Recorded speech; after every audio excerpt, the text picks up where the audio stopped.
about the shortages on housing right now and if it's done on purpose. Now, a lot of times you're going to find some information out there that investment groups are out there buying up all the homes and keeping them empty, preventing the prices from falling or to attempt to keep them elevated.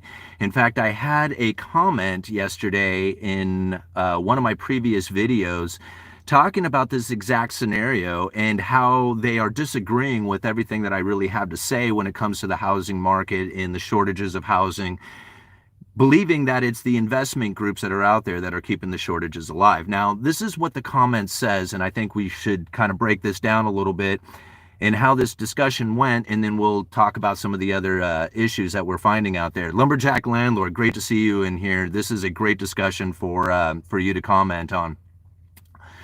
So the comment goes like this. Now, again, this was pulled from a previous video that I had done. Lumber is telling of the housing crisis.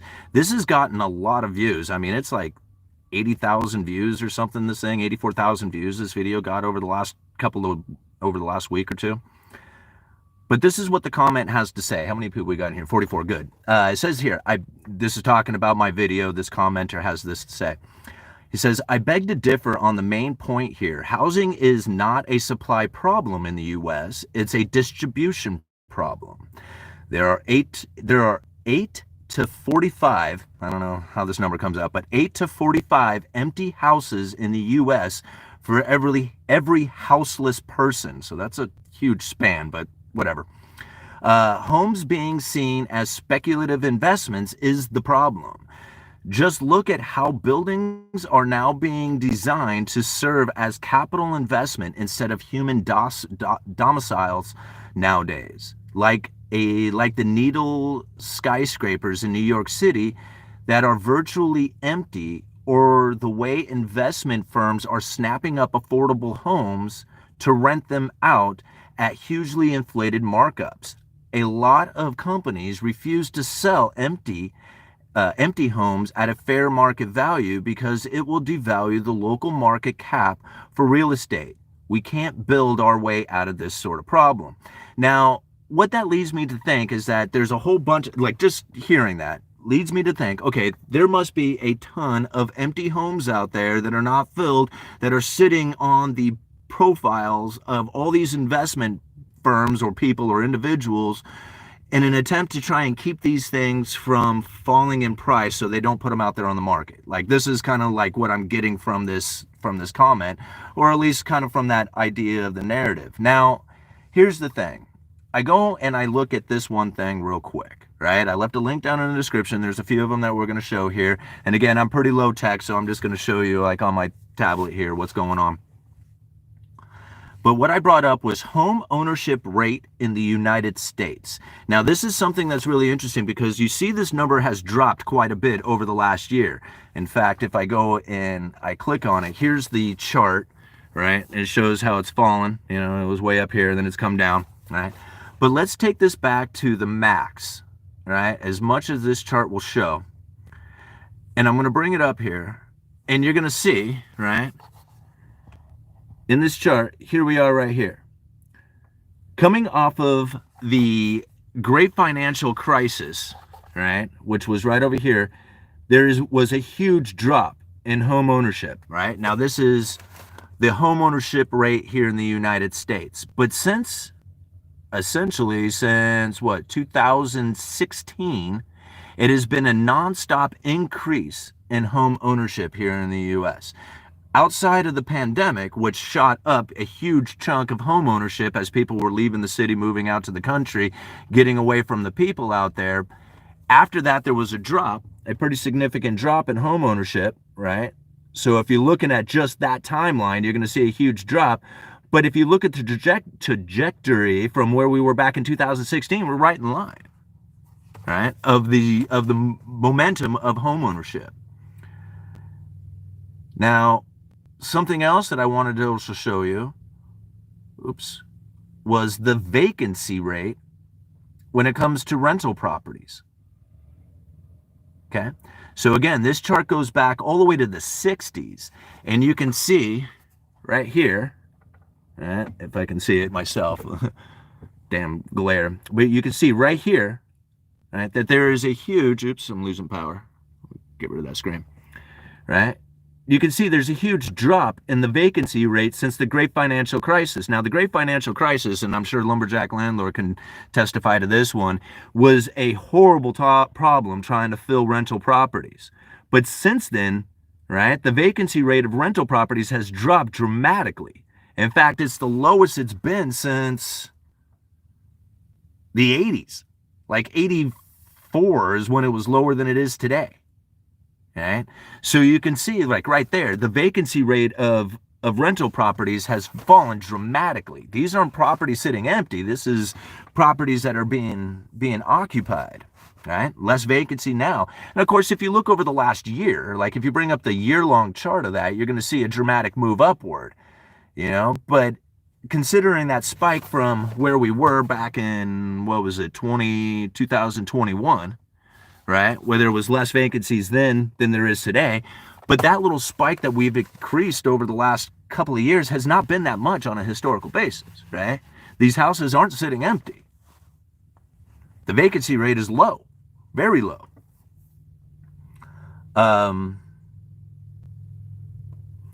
Homeowner vacancy rate, right? These are the people who own the homes who aren't in them. Again, the lowest it's been since the 70s, since the early 80s, right? And you can find this. Just go down into the link of the description of this video, and you're going to find the Federal Reserve chart there. Just click on that, right? Once you bring up the screen, just scroll to the bottom, and you're going to find down in here all kinds of charts there that show the vacancies, the inventory levels, the home ownership rate. Look at home ownership rate here in the United States. Right? Again, very much like the occupied. If you take this chart back, well, it only goes to the 80s, but you're going to find there was only a short time between, like, say, the late 90s to 2010, right? So for about a decade, home ownership was higher than it is now. But really, if you look at that on a historical basis, there's more home ownership now than there has been since the 80s, other than that one decade there from the 90s to 2000s. So when people look at all these ideas of like investment firms coming in and depriving the people of the ability to get a home and stuff like that, it's not necessarily the on-purpose idea that a lot of people want to have this conspiracy mind towards. What's happening here is home ownership is the sign of wealth. Property ownership is the sign of wealth. Like if you are in a position in which that you have money, right? Regardless of who you are, whether you're an investment firm or whatever, if you got money, you're going to put that towards something that is wealth. Like you're not going to put it towards something that isn't wealth. You're going to put it towards something that is. And property is wealth. Like go all the way back in history, you go into the Cantillon essay, he talks about the property owners and the capitalists are the only people who live independently because property ownership is the sign of wealth. All right, let's talk about this. I got a short time out here. Thank you very much, Matthew, for that $10. My vacancy rate is less than 1% and 150 units. See, this is the reality of the situation. I have 40 applications for every unit I post. I guess all these people can't find all the vacant properties these people think exist. They are absurd. Absolutely. And see, this is the thing. Like you can go out there and make all kinds of arguments saying, look at the rise in vacancies, look at all this other stuff. But if you don't take it back on a historical basis to look to see where we were 10, 20, 30 years ago, it makes it very difficult to then look and say, hey, over the last year, we've had a doubling in vacancies. Well, if you had 100 vacancies before and it drops down to 20 and then increases to 40 and you're thinking, hey, man, we've had a doubling in vacancies, you're still 60% under where you were prior to it. This is where I think a lot of times people look at percentages and misunderstand what it is that's really taking place out here. All right. Thank you, Lumberjack Landlord. Absolutely, man. Thank you so much, All Nighter, for the comment, and thank you very much, Lumberjack, for the super chat. I really appreciate your support, man. All right. In Cape Coral, and my taxes keep jumping. These new tools are my new wealth. Got Milwaukee track saw, right on, circular saw, and impact driver. Bye-bye, rigid. Hey, good for you, man. No shortages on vacant for rent properties in my area of Florida. And really, and I shouldn't just take that one comment out of that. We had a little bit of a discussion within that video. You can go find it for yourself. It was the lumber is telling of the crisis situation. All right, Colin, more likes needed on the dice. Yeah. Bye-bye to $1,100 too. I don't know what that one was. All right. I don't get why Simon would trust these government numbers. Walrus, that's a very good question. Why would we trust these government numbers? What numbers are you going to look at then? Like, hey, you don't have to trust these numbers. In fact, FASB 56, which is a video that I had done, which very few people actually covered, FASB 56 has already stated that the government has already stated that they will lie about the numbers, that they will do it for national security reasons, and that the numbers are good enough for you to do your investments and, you know, business plans and all that other stuff, but they may not be the real numbers because the real numbers have to be protected. Now, FASB 56 has already stated these numbers are fake, right? Now, here's the thing about it. What numbers are you going to follow? Are you going to follow somebody else's numbers who are not in charge of monetary policy? I mean, those numbers could be real or fake or whatever, but they're not in charge of monetary policy. I want to understand what monetary policy is. I want to understand the people who are in charge of monetary policy. I want to understand what they are looking at, what they are thinking about, because their decisions on monetary policy directly impact my life. And if I understand how it is that they are using their numbers to get to where they are on their understanding of monetary policy, then that's what I'm going to follow too. Right? I don't believe it. I don't believe anything out there. I don't believe the unemployment number. I don't believe the debt number. I don't believe the inflation number. I don't believe any of that stuff. Like, personally, I just don't believe any of that stuff. I'm not going to believe it. But I'm not here to believe or have my opinion or anything else. I'm here to try and understand what it is that the people who are in charge of monetary policy are doing and what it is that they are doing with the information that they have. They have communicated it very, very clearly what it is that they are up to. I feel like I'm one of the only people out there who have truly tried to understand and internalize the monetary policy to the level that I have, so that I can then communicate it out there for the rest of the people to then internalize for themselves, so that they can make the best decisions for themselves. I don't know how many articles that I read and talk about where people are just completely like lost on the idea of the reasonings why it's happening.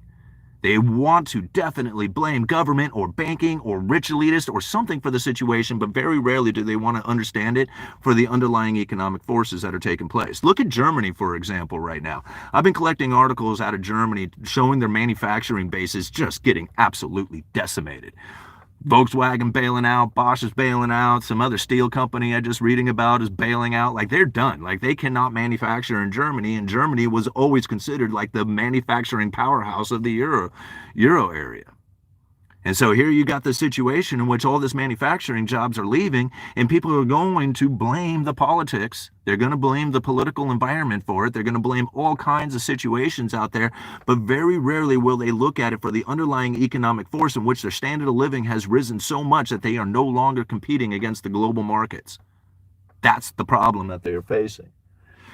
And since nobody sees it that way, and they don't understand it that way, they will be in no other position than to assume that it's going to be a political issue or rich elitist issue or something of that nature. But understanding that it's an underlying economic force can then give you a better understanding of how it is that you need to conduct yourself, considering that your good manufacturing job in Germany is probably leaving. Right? Now, you can fight and argue and do all kinds of stuff about whether or not it should stay. Right? I mean, go ahead and argue that. I mean, yeah, sure, great. I mean, I think it should stay too. Doesn't mean it's will.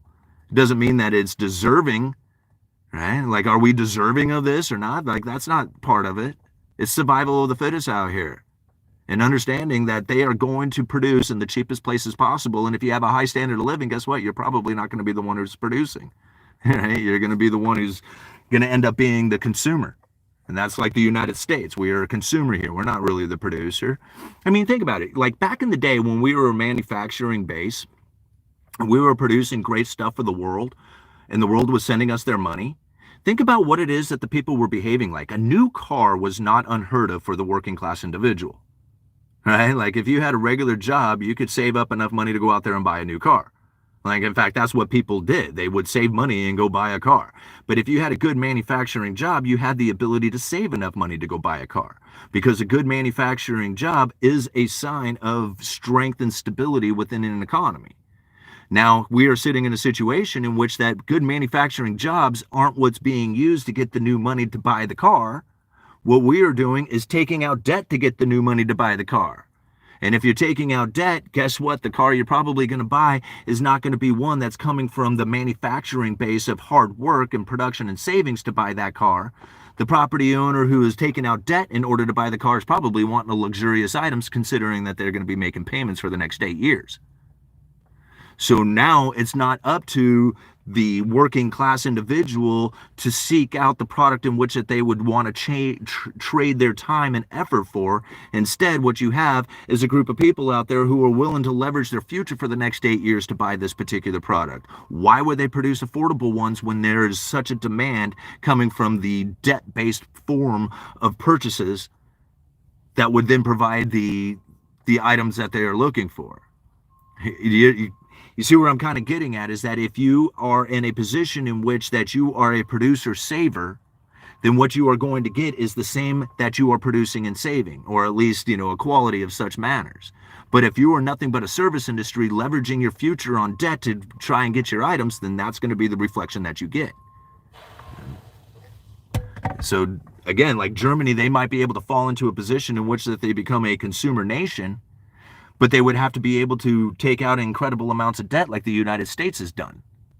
So is that possible for them? Or are they going to start losing their way of life and their standard of living starts to fall? That's really what I think is going to end up happening there. Time will tell.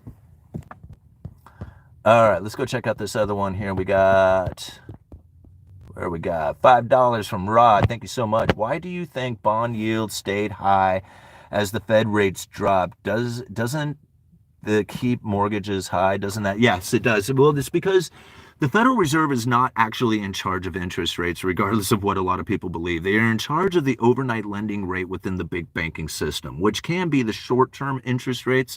But when it comes to long-term interest rates, like a mortgage or even a car loan or something of that nature, you really have to look at what is available out there for the investor to buy that is safer than what those interest rates are. So I guess really where you look at it is like if you had $100 and you were going to loan it out there for a return, looking for something that was going to have a yield to it, you look at the 10-year treasury, that is going to be the indicator of where everything is going to go.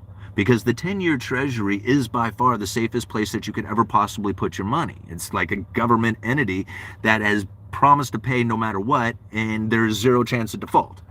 So like if you put your money towards a US 10-year, then you're like guaranteed to get it back. So if the yield on a 10-year treasury is starting to increase because the people are very nervous about the future and they are demanding a higher return for depositing their money inside of a government bond, then that you're going to find after that is that all interest rates are going to follow that 10-year treasury. Because why would people loan you money to buy a car or to take out a credit card or to buy a house when they can loan it to the government and get a better return and a safer return? So wherever the 10-year treasury goes, all interest rates go.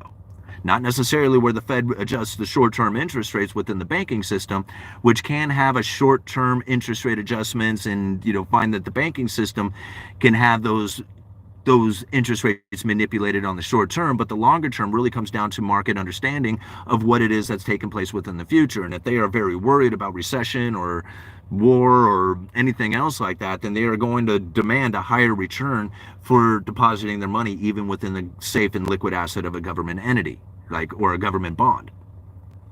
So this is one of the reasons why you saw the bond market yield start to rise, is literally off of the nervousness of the markets.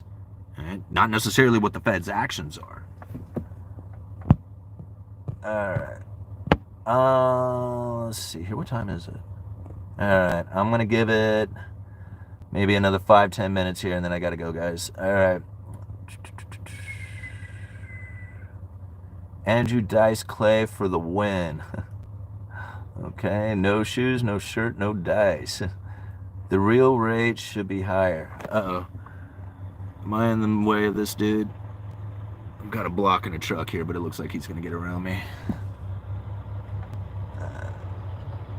That was a great explanation. Well, thank you. I appreciate it. You know, I mean, I thought about this stuff on such a level. Like, people will bring up a particular topic to me. They'll be like, oh man, what about the BRICS nations? What about this particular thing? What about that? A lot of times people will bring up, like, dude, you have got to talk about the tariffs that are going to be hit, and 25% tariffs as soon as Trump takes office. And I'm thinking, nothing has happened yet. Right? Trump is not the president. The 25% tariffs is a complete, like, fabricated idea that is going to come at a possibility in the future. It's not reality of the situation, but yet look at what's happening. Soon as this news gets out there and people are so concerned, like I've had many people now tell me, dude, what do you think about the 25% tariffs on lumber, on Canadian stuff? You know, and I'm thinking, do you guys realize that tariffs have been implemented on Canadian lumber? Biden administration, Trump administration, the like previous administration, lumber tariffs on Canadian lumber, like tariffs on Canadian lumber has been a very common thing throughout the decades. It is nothing new, right? And so to think like this is a new thing that is happening here, it's not. And now really you have to look at what is actually going to take place. Like even if these tariffs are put in place, how many exemptions, how many workarounds, how much actual impact will these tariffs have after they have been implemented, and then we start learning what is actually taking place. Up until then, until that actually happens, this is credible threats, straight up. And you can see all these corporations, all these people reacting and acting in a way as if these tariffs have already happened. This is how credible threats operate. The credible threat theory is running very live, is live and kicking right now. And it's very important to understand it for that level. And to understand that every time they communicate this stuff out there on the mainstream media, it is being presented to you in a way that they are then forcing you to then react because you don't believe in it any other way. Much like everything out there, you know. All right, there's no dice. This guy obviously an imposter. Yeah, I should get some dice just to hang around my neck or something. All right. 100% economist. I 100% agree with your perspective. Well, thank you. All right, my wife's staring at me with a knife in her hand equals credible threat. All right. Well, I appreciate the question, Rod. All right, there we go. Rod, $2. Are treasury bonds administered by the Fed? No, treasury bonds are issued out by the Treasury Department. And in fact, the Federal Reserve doesn't have anything to do with it until they're actually out there on the open market. So really, okay, simply stated, when the government wants to spend money, they sell treasury bonds, right? So they issue out bonds out there. Those bonds go out to market. This is how the government funds themselves. It's by selling these bonds. Now, when the bonds go out for sale, they go to what they refer to as the primary dealers. Now, these are the people who step up to auction. These are like the JP Morgan, Goldman Sachs, all the big banks out there. They're the primary dealers. They go up, they buy the treasury bonds. Once they have possession of them, it gets distributed out there to either the Federal Reserve or retirement funds or whoever else wants to purchase them. But the initial purchasing of those bonds is going to the primary dealers. So the Treasury Department and the Federal Reserve do not work exactly together on this, right? Now, that being said, I know a lot of people are going to roll their eyes and disagree with it, but that's how the Federal Reserve is getting around monetizing the debt, because that is illegal. If the Federal Reserve went right to the Treasury and said, here's a bunch of Federal Reserve notes, you know, liabilities of the Fed, you give us the treasuries, we'll give you the liabilities, that direct transfer would be illegal. That's against the Federal Reserve's charter. The Fed has to buy it from the open market. So everything that the Fed is purchasing is something that has already been purchased out there. They're buying it from the market. They're not buying it directly from the government, because again, that would be monetizing the debt, you know, directly from the Fed to the Treasury. That's illegal. Now, granted, when you have the Federal Reserve saying, hey, we are going into quantitative easing where we're going to be buying, you know, $60 billion a month worth of U.S. treasuries, then you know the primary dealers are probably not so concerned about buying up a bunch of treasuries and sitting on them, not finding a buyer for them, since the Federal Reserve is saying, hey, we're going to buy them no matter what. So that is like a roundabout way of monetizing the debt. But since the Federal Reserve is already buying, or since the Federal Reserve is buying something that's already been purchased, it's not directly monetizing the government debt. So no, the Federal Reserve does not minister the Treasury bonds. All right. What are the products that haven't really been affected by inflation? Lumber, oil, silver. All right. Silver hasn't much. A lot of commodities out there are not facing the inflationary pressures that a lot of people would have anticipated from dollar destruction. Like if it's dollar value that has been lost, then lumber would not be low. It would be high. Silver would be high. Oil would be high. All these things would be quite elevated. But they're not. They're sitting at 50% or less of their all-time highs. Like, they're not elevated, and they are some of the most vital commodities known to man. So it doesn't make sense that dollar destruction failed to appear in these vital commodities that are out there. It's because really what it comes down to is supply and demand. It always has been, always will be. And since I look at things from a supply and demand point of view and not from dollar destruction point of view, because that's what everybody looks at and essentially got it wrong, right? I mean, not saying that inflation didn't happen. What I'm saying is that inflation from dollar destruction didn't happen. It came from supply-demand imbalances.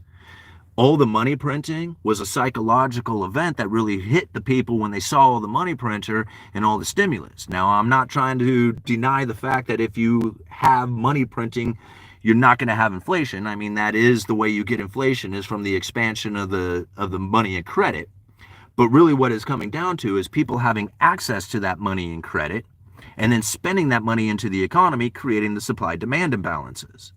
So now if you go back to the great financial crisis, quantitative easing 1, 2, 3, and 4, took the Fed's balance sheet from $850 billion to over $4.5 trillion, which was a quadrupling of the balance sheet, failed to produce the inflationary scenario the Fed was looking for. Now, if it's money printer and dollar destruction that causes inflation, why didn't it occur there? Why did it not happen? It's because most of that money did not go chasing goods and services, as it sat on the banks or the balance sheet of the big banks. And unless that money was lent into the system, it didn't do anything. Like, that money doesn't chase goods and services if it's sitting in a bank account. Right? That's it. It needs to get out there and start chasing goods and services. So the printing of money itself does not create the inflationary scenario. It's the printing of money and the added consumption that comes from it. But if it doesn't add to consumption, you're not going to find the inflationary scenario. And then on top of it, if you do have a stimulus package that's handed out with that new money, and then you sever the supply chain at the same time, boom, supply-demand imbalances that are very persistent within the economy and very difficult to reestablish.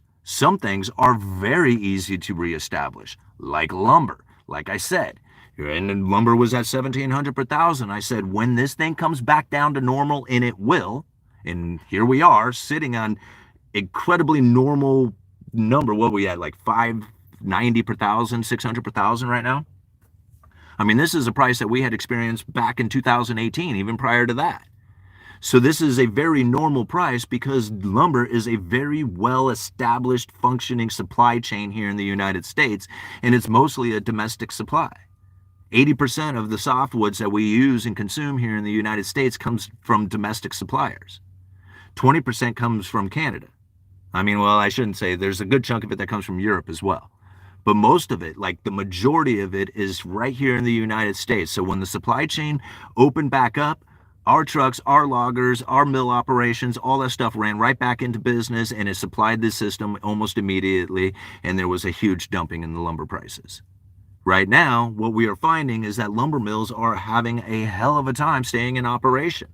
They are shutting down, curtailing development, tightening up inventory like you wouldn't believe. I was just talking with our lumber buyer here who is finding that the price difference between a 2x12 8 and 10 footer is something like, I'm not exactly sure what the number was, like $550, $600 per thousand on the 8 footers and 10 footers. You get up to 16, 18s, 20-foot lengths, you're talking $1,200 per thousand, almost twice the price. Why? It's because they have an incredible amount of 8s and 10 footers in inventory, but very few longer lengths on those wider boards. 2x12, 18s, 16s, 20-foot lengths, not nearly as high a demand for those particular items as it is for 2x4, 2x6, 8-foot studs, plate stock. This is the stuff that the mills are running because that's what's in demand. So things that are not in demand, like a 2x12 18-footer, doesn't have a whole lot of inventory out there. And when there is somebody looking for it, because the inventory is so tight on it, the price is incredibly elevated. We are finding this happening in all kinds of lumber, items out there. And most likely, unless you have a big increase in demand coming from builders, which we can already see from permit issuance that it's very, very low, I doubt that the lumber mills are just going to go and start ramping up production. They will ramp up production when the demand is there. And so the lack of demand is creating the lack of inventory, which is causing the prices to rise in those items that are not being produced or that are in very short supply. And that is one of them that is just very shocking. You never see, it would be very normal to have the 8-foot and 10-foot prices at $500-600 per thousand, and then have say the 18-foot or the 16-foot and the 20-foot be at say $680 per thousand, like an 80 per thousand difference on a number like that would be somewhat normal. But to have it twice the price, that's unheard of. That does not happen within this industry. I mean, occasionally you might see something of an extreme, but very rarely does it go to that. All right, guys, I gotta hit this. I gotta go. All right, Rod, thank you very much for the $5. You said UBI is necessary for consumption. I said that it would probably be that way going into the future. So would that you say that UBI is less about socialism and more about saving the nation from economic collapse? Absolutely. Yeah. I don't believe it will be used in an excuse like a socialistic type of fashion, right? This is here to help the people. We need to benefit. These people need to pay rent and eat and have medical coverage, all this other stuff. It'll be sold to the people as a benefit to them to try and alleviate the inequality, right? This is how it's going to be sold to the people. But ultimately, what they need is to produce a consumer. Because if you are debt saturated and you cannot borrow enough money to go out there and buy houses and cars and go on vacation, then you are probably not going to be able to stimulate the economy when they lower interest rates. Almost guarantee you won't be able to. Debt saturation and low interest rates are making it to the point that there is no stimulus that comes from the lowering of rates. So now the government has to go out there and do all this government spending, whether it's government jobs or projects or, stimulus checks or whatever is going on out there. They're the ones who have to take out the debt to try and get the economy stimulated. Since you are debt saturated, you're not going to do it. So what's going to end up happening in the future is that the next time they have a slowdown within the economy, how do they get the people out there to go and borrow the money to stimulate the economy? They can't. They're going to have to issue out stimulus checks. And if it's really slow and really bad or really hard to do that, then they might do monthly injections on a regular basis. Here, go out there and spend this money, start stimulating the economy. Since you're not doing it, we're going to have to borrow money and hand it over to you, and you go out there and spend that money so that we actually have an economy that's operating, since we're a consumer-based economy and not a manufacturing-based economy. And if you're debt saturated, you can't be a consumer unless they literally hand you the money. Right? So yeah, that's how I say it. What time is it? All right, guys, I got to go. Thank you so much for being here. This was a great talk. We got 309 people, 313 people watching with 82 likes. Be sure and hit that like button. The algorithm will pick up this video, spread it around for more people to join in. This is a great conversation. Please come back after the video will be uploaded right away and go and continue the conversation on. Thank you very much, Uneducated Economist. You guys let me know.